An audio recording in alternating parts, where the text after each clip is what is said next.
राधे राधे साथियों, मेरा नाम है अनिल और मैं आप सभी का स्वागत करता हूं आपके अपने YouTube channel UP Bihar exam crack पर। हम लोग सीरीज कर रहे हैं, प्रैक्टिस सेट कंप्लीट कर रहे हैं किसके, हिंदी और जीएस के। तो आज हमारा हिंदी का तीसरा प्रैक्टिस सेट है जिसमें हम 38 प्रश्न हल करेंगे जो आपके यूपी पुलिस और बिहार पुलिस के लिए महत्वपूर्ण होंगे। तो चलिए शुरू करते हैं आज की क्लास का पहला प्रश्न। अगर आप चैनल पर पहली बार आए हैं तो प्लीज़ चैनल को सब्सक्राइब कर लीजिए। चलिए शुरू करते हैं आज की क्लास का पहला प्रश्न। तो पहला प्रश्न है, लिपि चिन्हों के क्रमबद्ध समूह को क्या कहते हैं? अक्षर, वर्ड समूह या वर्णमाला? तो फर्स्ट का आंसर हो जाएगा डी, इसे हम बोलते हैं वर्णमाला। हिंदी भाषा की जो सबसे छोटी इकाई होती है उसे हम बोलते हैं ध्वनि, वो ध्वनि होती है। और ध्वनि के लिखित रूप को वर्ण कहा जाता है और वर्णों के क्रमबद्ध समूह को बोलते हैं वर्णमाला। और हिंदी में कितने वर्ण होते हैं? तो 52 वर्ण होते हैं। कितने होते हैं? 52। दूसरा है, दिए गए वाक्य में उपयुक्त विराम चिन्ह का चयन कीजिए। अनिल घर आया, थोड़ी देर रुका और चला गया। तो इसमें क्या होगा? इसमें अल्प विराम लगेगा। अनिल घर आया, उसके बाद में क्या लगेगा? यहाँ पे अल्प विराम लग जाएगा। यहाँ आपका अल्प विराम लग जाएगा। ठीक है, अल्प विराम कौन सा है? सी विकल्प में है, इसे हम कॉमा बोलते हैं। ठीक है, अनिल घर आया, कॉमा लगा, थोड़ी देर रुका और चला गया। और सेकंड का उत्तर क्या हो जाएगा? सी हो जाएगा। तीसरा प्रश्न है, संज्ञा का भेद नहीं होता है। संज्ञा का भेद कौन सा नहीं है? व्यक्तिवाचक, जातिवाचक, निजवाचक या भाववाचक? तो थर्ड का आंसर हो जाएगा सी, निजवाचक जो है वो संज्ञा का भेद नहीं होता है।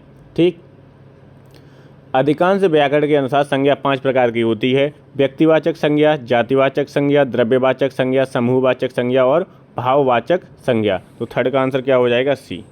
कितने संज्ञा के भेद होते हैं? 5। चौथा प्रश्न है, इनमें से सर्वनाम की उपयुक्त परिभाषा कौन सी है? तो ए है क्रिया के स्थान पर प्रयुक्त होने वाले शब्द, बी विशेषण के स्थान पर प्रयुक्त होने वाले शब्द, सी संज्ञा के स्थान पर प्रयुक्त होने वाले शब्द या डी क्रिया विशेषण के स्थान पर प्रयुक्त होने वाले शब्द। तो जो शब्द संज्ञा के स्थान पर प्रयुक्त होते हैं उन्हें हम सर्वनाम कहते हैं और 4 का उत्तर हो जाएगा सी। क्या हो जाएगा? 4 का आंसर सी हो जाएगा। संज्ञा के स्थान पर प्रयुक्त होने वाले शब्द को सर्वनाम कहते हैं और सर्वनाम के कितने भेद होते हैं? तो 6 भेद होते हैं। पुरुषवाचक सर्वनाम, निजवाचक सर्वनाम, निश्चयवाचक सर्वनाम, अनिश्चयवाचक सर्वनाम, संबंधवाचक और प्रश्नवाचक। ठीक, तो हिंदी व्याकरण में कुल 11 प्रकार के सर्वनाम की चर्चा की गई है। मैं, तुम, आप, यह, वह, जो, सो, कोई, कुछ, कौन, क्या, ये सब क्या हैं? ये सब सर्वनाम के शब्द हैं। ठीक, अगला प्रश्न देखते हैं, 5वां प्रश्न। निम्नलिखित में से कौन सा शब्द विशेषण है? विशेषण है आग, आग्नेय, आग्नेय या उपयुक्त। तो आग जो है, आग से बना है क्या? आग्नेय। तो आग्नेय क्या हो जाएगा? आपका विशेषण हो जाएगा। विशेषण पहचानने की एक ट्रिक है कि विशेषण शब्द जो होगा उसके पीछे कोई ना कोई शब्द और लग जाएगा। जैसे आग के पीछे क्या लगेगा? कुछ नहीं, लेकिन आग्नेय क्या होता है? आग्नेय चट्टानें होती हैं। आग्नेय क्या होती हैं? चट्टानें होती हैं। तो आग्नेय क्या हो जाएगा आपका? आग्नेय आपका हो जाएगा विशेषण हो जाएगा। ठीक है, 6वां प्रश्न है, क्रिया के रूपांतरण को कहते हैं विशेषण, सर्वनाम, वाच्य या कारक? तो इसे बोलते हैं हम, क्रिया के रूपांतरण को क्या बोलते हैं? वाच्य बोलते हैं। 6 का उत्तर हो जाएगा सी। क्रिया के रूपांतरण को वाच्य कहते हैं। क्रिया मुख्यतः 2 प्रकार की होती है, एक होती है सकर्मक और दूसरी होती है अकर्मक। क्या होती है? सकर्मक और अकर्मक। 7वां प्रश्न है, अव्यय के लिए इनमें से कौन सा कथन सही है? तो अव्यय क्या है? ये अविकारी होते हैं। सीधा पहला ही मिल गया, अव्यय जो होते हैं ये अविकारी होते हैं और 7 का उत्तर हो जाएगा ए। अव्यय अविकारी शब्द होते हैं। अव्यय वे शब्द हैं जिनमें लिंग, वचन, पुरुष, कारक आदि से कोई विकार या रूप परिवर्तन नहीं होता है। 8वां प्रश्न देखेंगे, दिए गए शब्दों में से कौन एक स्त्रीलिंग है? रामायण, प्रार्थना, मछली या मकान?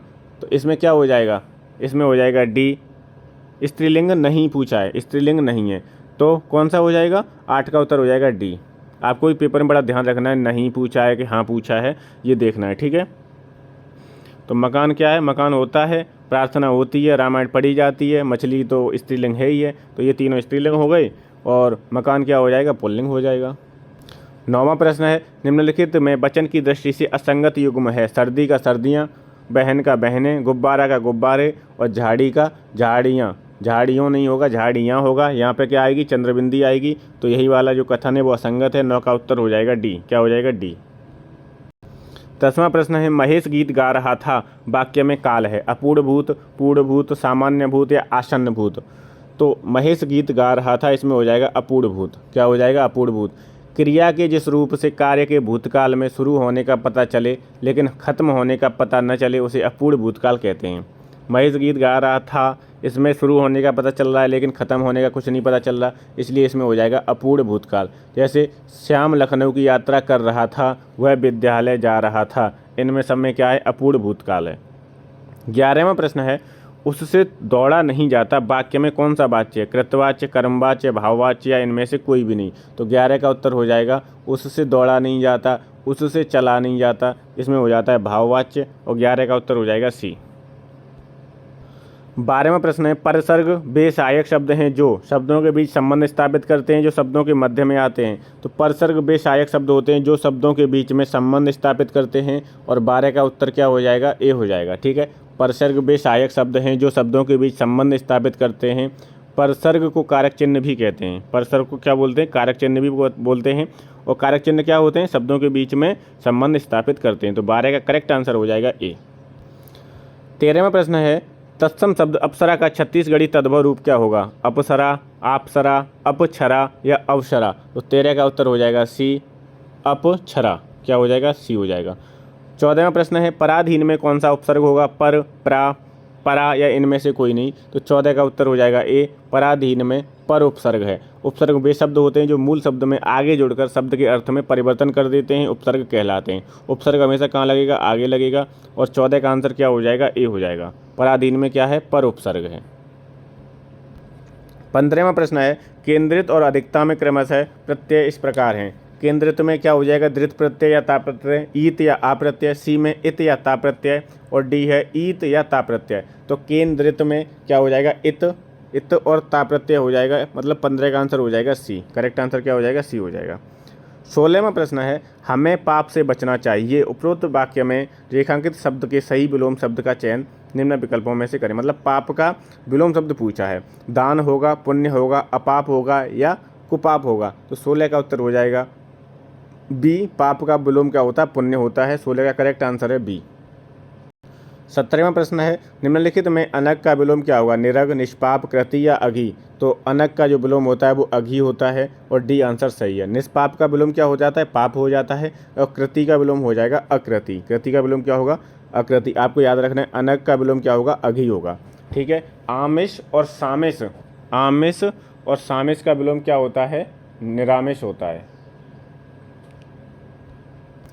18वां प्रश्न है, निम्न समानार्थी शब्दों में से उचित शब्द का प्रयोग करके दिए गए वाक्य के रिक्त स्थान की पूर्ति करें। विधानसभा का चुनाव एक निश्चित किसके लिए होता है, समय के लिए, अवधि के लिए, काल के लिए या युग के लिए। तो एक निश्चित अवधि के लिए होता है। 18 का उत्तर हो जाएगा बी। 19वां प्रश्न है, इनमें से अरण्य शब्द का पर्यायवाची शब्द है शस्य, कुलीन, कांतार या आभारी। अरण्य मतलब होता है जंगल, वन, बिटप। ठीक है, कांतार ये सब किसके हैं, वन, जंगल के पर्यायवाची हैं। तो इसका 19 का उत्तर सही हो जाएगा सी, कांतार। ठीक है। 20वां प्रश्न है, निम्नलिखित में से क्या मान का अर्थ नहीं है। मान का अर्थ पूछा है, वन, कानन, विपन, बीहड़, बीटप ये सब किसके, अरण्य के पर्यायवाची हैं। अगला प्रश्न है, मान का अर्थ नहीं है, कौन सा नहीं होगा। तो इज्जत, अभिमान, श्रेष्ठ या सम्मान। तो इसमें हो जाएगा 20 का उत्तर सी हो जाएगा, श्रेष्ठ। दिए गए शब्द में मान का जो अर्थ श्रेष्ठ नहीं है, मान का अर्थ है इज्जत, अभिमान, सम्मान, जबकि गुरु शब्द का अर्थ है शिक्षक, श्रेष्ठ और भार। 21वां प्रश्न है, अभय उभय के समरूपी भिन्नार्थक है। निडर दोनों, निडर एक, भयभीत दोनों या दोनों एक। मतलब इसका मतलब बता रहा है कि अभय का क्या होगा, निडर होगा, और उभय का दोनों होगा। तो अर्थ बताना है क्या होगा। तो 21 का उत्तर में क्या हो जाएगा, ए हो जाएगा। ठीक, अभय का मतलब निडर होता है और उभय का मतलब होता है दोनों। ठीक है, तो ए आंसर बिल्कुल सही है। 22वां प्रश्न है, द्विज शब्द के लिए उपयुक्त वाक्य खंड चुनिए। बहुत बोलने वाला, 2 बार जन्म लेने वाला, बहुत जानने वाला या पहले जन्म लेने वाला। तो 22 का उत्तर हो जाएगा बी, 2 बार जन्म लेने वाले को बोलते हैं द्विज, बहुत जानने वाले को बोलते हैं बहुज्ञ, और पहले जन्म लेने वाले को बोलते हैं अग्रज, और बहुत बोलने वाले को बोलेंगे वाचाल। ठीक है, और कम बोलने वाले को क्या कहेंगे, मितभाषी। 23वां प्रश्न है, अज्ञ का अर्थ है जो सब कुछ जानता है, जिसे जाना जा सके, जिसके आर पार देखा जा सके, जो कुछ नहीं जानता है। तो 23 का उत्तर हो जाएगा डी, अज्ञ किसे बोलेंगे, जो कुछ नहीं जानता है। ठीक है, जो सब कुछ जानता है उसे बोलेंगे सर्वज्ञ, जिसे जाना न जा सके, जिसे जाना जा सके उसे बोलेंगे ज्ञेय, और जिसे जाना न जा सके उसे बोलेंगे अज्ञेय। जिसे जाना जा सके उसके लिए क्या शब्द है, ज्ञेय। ठीक है, जिसके आर पार देखा जा सके इसे कहेंगे पारदर्शी। क्या बोलेंगे, पारदर्शी। 24वां प्रश्न है, निम्न में से संधि का कौन सा युग्म गलत है? अनुदित, अनुधन उदित, अवनीन्द्र, अवनीधन इंद्र, श्रद्धानंद, श्रद्धधन आनंद और भूद्वार, भूधन उद्वार। इसमें जो गलत युग्म है वो है सी, श्रद्ध नहीं होगा, यहाँ पे श्रद्धाधन आनंद होगा। ठीक है, तो 24 का उत्तर क्या हो जाएगा, सी हो जाएगा। क्या हो जाएगा, सी। 25वां प्रश्न है, यथोचित किस समास का उदाहरण है? यथोचित द्वंद्व समास का, अव्ययी भाव समास का, तत्पुरुष समास का या द्विगु समास का? तो यथोचित जो है वो अव्ययी भाव समास का उदाहरण है और 25 का उत्तर हो जाएगा बी। ठीक है, इनके जो उदाहरण हैं अगर वो भी आपने पढ़ लिए समास के, तब भी आप समास वाला टॉपिक या समास से आने वाले प्रश्नों को हल कर लोगे। ठीक, जैसे यथामति, आजन्म, प्रतिदिन, यथावत, प्रतिमाह, प्रतिदिन, यथाशक्ति, आमरण, ये सब किसके, अव्ययी भाव समास के उदाहरण हैं। किसके, अव्ययी भाव समास के। द्वंद्व वाले में हमेशा योजक चिन्ह लगा होगा, जैसे माता पिता, भाई बहन, राम लक्ष्मण। ठीक है, द्वंद्व समास हो जाएगा। द्विगु समास में हमेशा क्या होगा, पहला अक्षर जो होगा वो आपका संख्या से संबंधित होगा, जैसे सप्तशती है ना, चौराहा, नवग्रह, ये आपके द्विगु समास के उदाहरण हैं। 26वां प्रश्न है, हमारे देश में आयात निर्यात काफ़ी होता है, इस वाक्य को शुद्ध करके लिखिए। तो ए है, हमारे देश में आयात निर्यात काफ़ी होता है। बी है, हमारे देश में आयात निर्याता होता है। निर्याता ये तो नहीं होगा, बिल्कुल ये गलत हो गया। हमारे देश को, ये भी गलत हो गया, देश को। हमारे देश में आयात निर्यात पर्याप्त होती है, होती नहीं होगा। ठीक है, तो कौन सा सही निकलेगा, ए, हमारे देश में आयात निर्यात काफ़ी होता है। ठीक है, तो 26 का करेक्ट आंसर हो जाएगा ए। 27वां प्रश्न है, स्थायी भाव के उत्पत्ति के कारण को क्या कहते हैं? स्थायी भाव का जो कारण है उसे क्या कहेंगे? अनुभाव, समभाव, विभाव या फिर संचारी भाव या विभाव। तो स्थायी भाव की उत्पत्ति के कारण को कहेंगे विभाव और 27 का करेक्ट आंसर हो जाएगा डी। क्या हो जाएगा? डी हो जाएगा। ठीक है, स्थायी भाव के उत्पत्ति के कारण को विभाव कहते हैं। ये रस की उत्पत्ति में आधारभूत माने जाते हैं। विभाव के दो भेद होते हैं, आलम्बन और उद्दीपन। विभाव के भी अगर दो, कितने भेद होते हैं? दो। ठीक है, आलम्बन और उद्दीपन। अगला प्रश्न देखते हैं 28 में कह रहा है कि छंद की दृष्टि से गणों की संख्या कितनी होती है? छंद की दृष्टि से गणों की संख्या कितनी होती है? 9, 4, 8 या 16। तो गणों की संख्या होती है 8 और 28 का आंसर हो जाएगा सी। छंद की दृष्टि से गणों की संख्या 8 होती है। 8 गण इस प्रकार हैं, यगड़, मगड़, तगड़, रगड़, जगड़, भगड़, नगड़ और सगड़। ये सब क्या हैं? आपके गण हैं। कितने? 8। 29वां प्रश्न है, जिस पंक्ति या जिन पंक्तियों के अंत में एक ही वर्ण और एक ही स्वर की आवृत्ति होती है वहाँ कौन सा अलंकार होता है? वृत्त्यानुप्रास अलंकार, छेकानुप्रास अलंकार, श्रुत्यानुप्रास अलंकार या अत्यानुप्रास अलंकार। तो 29 का उत्तर हो जाएगा डी, अत्यानुप्रास अलंकार। 30वां प्रश्न है, इनमें से किस से शब्द का आरंभ नहीं होता है? फ, ड़ और ड और ज। तो 30 का उत्तर क्या हो जाएगा? बी। ड पे जो बिंदी लग रही है इससे कोई भी शब्द आरंभ नहीं होता है। 30 का उत्तर हो जाएगा बी। 31वां प्रश्न है, गूंगे का गुड़ लोकोक्ति का उदाहरण है। किस लोकोक्ति का अर्थ क्या होगा? अवर्णनीय दुख, अवर्णनीय सुख, निंदनीय कार्य या फिर मीठा अनुभव। तो गूंगे का गुड़ जो है इसका सही करेक्ट आंसर हो जाएगा अवर्णनीय सुख। 32वां प्रश्न है, धोबी का कुत्ता न घर का न घाट का लोकोक्ति का अर्थ बताना है। गधा बनना, हेरा फेरी करना, घर पर न होना या कहीं ठौर ठिकाना न होना। तो धोबी का कुत्ता घर का न घाट का, इसका अर्थ हो जाएगा कहीं ठौर ठिकाना न होना। 32 का करेक्ट आंसर हो जाएगा डी। 33वां प्रश्न है, हिंदी साहित्य की भूमिका के लेखक कौन है? रामचंद्र शुक्ल, डॉक्टर राम कुमार वर्मा, हजारी प्रसाद द्विवेदी या रामविलास शर्मा। तो 33 का उत्तर हो जाएगा सी। हिंदी साहित्य की भूमिका के लेखक हैं हजारी प्रसाद द्विवेदी, सी। ठीक है, अब जैसे रामचंद्र शुक्ल हैं तो इनकी कुछ रचनाएं हैं, जैसे हिंदी साहित्य का इतिहास इनकी है। चिंतामणि किसकी है? रामचंद्र शुक्ल की है। हिंदी शब्द सागर किसकी है? रामचंद्र शुक्ल की है। अब राम कुमार वर्मा है, इनकी अंजलि है, अभिशाप है, निशीथ है, जौहर है, चित्तौड़ है और पिता है। हजारी प्रसाद द्विवेदी की कौन कौन सी हैं? हिंदी साहित्य की भूमिका। सूर साहित्य किसकी है? हजारी प्रसाद की है। अशोक के फूल, हजारी प्रसाद। हिंदी साहित्य का आदिकाल किसकी है? हजारी प्रसाद की। और नाथ संप्रदाय किसकी है? हजारी प्रसाद की। ये इनकी रचनाएं हैं। रामविलास शर्मा है, इनकी है प्रेमचंद और उनका युग, प्रकृति और परंपरा, ठीक है। तीसरी है भाषा और समाज, और चौथी है भाषा, साहित्य और संस्कृति। ये रामविलास शर्मा की हैं। ठीक, 33 प्रश्न ये आपके कंप्लीट हो गए। अब बचे हैं आपके 5 प्रश्न जो आपके गद्यांश से संबंधित होंगे। ये आपका गद्यांश मैं इसे पढ़ूंगा नहीं, और ठीक है ऊपर नीचे करूंगा, उसके बाद में आप इसे पढ़ लेंगे और मैं सीधे प्रश्नों पर जाऊंगा। ठीक,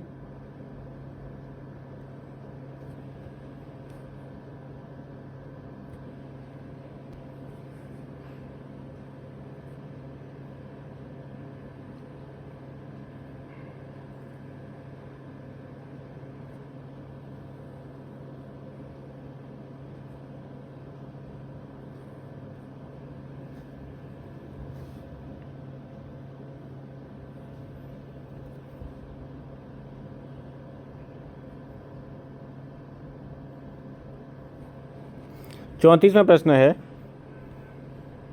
सर्वांगीण सफलता प्राप्ति का महामंत्र लेखक के अनुसार क्या है? तो गद्यांश पढ़ा, उसके बाद में उत्तर हो जाएगा इसका सी, आत्मनिर्भरता और आत्मबल। 34 का करेक्ट आंसर हो जाएगा। 35वां प्रश्न है, स्वार्थमय तथा अस्थिर शब्दों के विलोम रूप क्रमशः किस विकल्प में हैं? स्वार्थमय और अस्थिर, तो इसका क्या हो जाएगा? विलोम पूछ रहा है, स्वार्थमय का विलोम क्या हो जाएगा? तो 35 का जो करेक्ट आंसर होगा वो डी हो जाएगा। स्वार्थमय का हो जाएगा निस्वार्थ, और अस्थिर का हो जाएगा गतिहीन। अस्थिर का विलोम क्या हो जाएगा? गतिहीन हो जाएगा। 36 है, सफलता, कार्य और आत्मनिर्भरता शब्दों के लिए क्रमशः लिंग क्रमशः क्या होंगे? सफलता कैसा है? सफलता कैसा शब्द है? तो सफलता स्त्रीलिंग हो जाएगा, कार्य पुल्लिंग हो जाएगा, और आत्मनिर्भरता भी पुल्लिंग हो जाएगा। और 36 का उत्तर हो जाएगा बी। क्या हो जाएगा? 36 का आंसर बी हो जाएगा। 37 है, जीवन की सफलता की पहली सीढ़ी कौन सी है? आत्मनिर्भर बनना, बच्चों में बाल्यकाल से अच्छे संस्कार विकसित करना, दृढ़ विश्वास जागृत करना, या सहनशीलता उत्पन्न करना। तो जीवन की सफलता की पहली सीढ़ी कौन सी होती है? आत्मनिर्भर बनना। और 37 का करेक्ट आंसर हो जाएगा ए। ये आपके टोटल हिंदी प्रैक्टिस सेट के 37 प्रश्न कंप्लीट हो गए हैं। ठीक है, जो गद्यांश है वो ज़्यादा टफ नहीं आता है, बस आपको इसे सही से पढ़ना है और प्रश्नों को देख कर के उत्तर देना है गद्यांश के थ्रू। ठीक है, तो आज की क्लास को यहीं समाप्त करते हैं। अगर आप चैनल पर पहली बार आए हैं तो प्लीज़ चैनल को सब्सक्राइब कर लीजिए, और हमारा ये प्रैक्टिस सेट सीरीज चलेगा 50 प्रैक्टिस सेट तक। Thank you so much.